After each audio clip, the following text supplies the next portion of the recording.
Alenti filɛ jama bɛɛ lajɛlen ni ɲakuma aw bisimila an ka don kibaru kɛnɛ kan laseli minnu b'an bolo ka d'aw ma bi a yɛrɛ k'a fɔ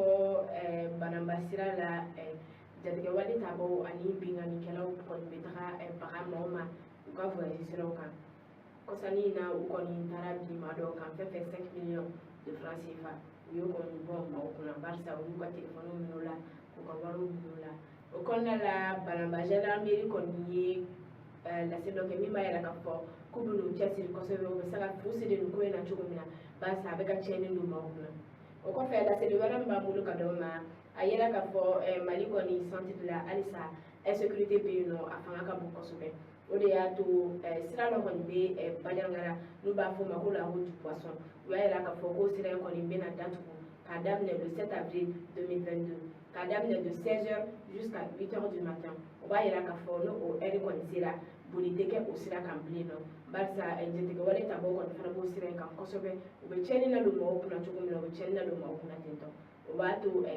Bajangara kɔni gouverneur kɔni ye nin communiqué in bɔ min yɛrɛ k'a fɔ k'a daminɛ le 7 avril 2022 o kɔni bɛna daminɛ fɔlɔ yanni o wagati nin cɛ a kɔni ma a ban kuma fɔ barisa an bɛ sécurité kɔnɔ halisa o ma ban fɔlɔ laseli wɛrɛ min b'an bolo ka d'aw ma Adima ni o ye Mali parti politique ba dɔ ye olu kɔni ye communiqué dɔ bɔ min b'a yira ka kuma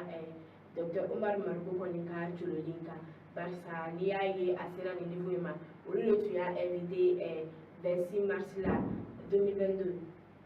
CCB kɔnɔna la u y'a invité u ka na u ka ɲɔgɔn masala ka Mali kokɔrɔbaw fɔ ka mɔgɔw hakili lajigin o kɔnɔna de la Omar Marugu kɔni y'i to a ka kumaw la a y'i da don kuma caman na fo ka taa se mura ko ma bɛɛ lajɛlen b'a dɔn mura ye sujet dɔ ye qui est très sensible pour les gens actuellement donc o de y'a to a kɔni ye kuma dɔ fɔ min tɛ taga an ka jamana marabagaw jimi sira fɛ o kɔnɔna la maa dɔw kɔni y'a fɔ ko a minɛ jamana marabagaw de kɔni tun bɛna minɛ dɔw fana y'a fɔ maa minnu tun bɛna taa minɛ individu minnu don u ma se ka dɔn maa sugu kelen minnu don hali bi nin wagati nin na Dr Omar Marugu kɔni jɔlen don hali bi o kɔnɔna la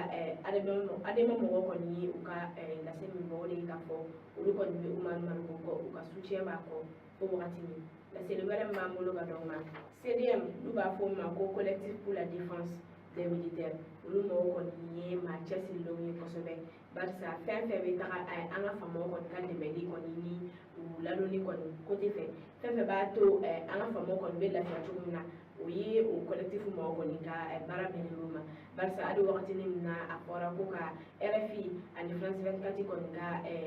u banni ka bɔ Mali presse kɔni kɔnɔna la CDM maaw y'u cɛsiri kosɛbɛ u cɛsiri kɔnɔna la u ye plainte dɔ kɔni fana déposé Human Rights Watch mɔgɔw kɔni fɛ barisa o fana ONG dɔ ye olu mɔgɔw de kɔni y'u datugu mura ko in fana na k'a fɔ k'u bɛna caman fɔ a kan o de y'a to Human Rights mɔgɔw ale ni TV5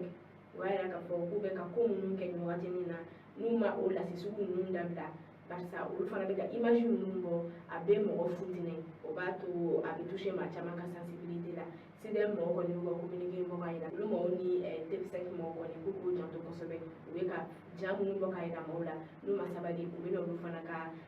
ja bɔli kɔni fana tigɛ Mali kɔnɔna la laseli minnu tun b'an bolo ka d'aw ma bi o de ye nin an b'a fɔ aw kan mɛn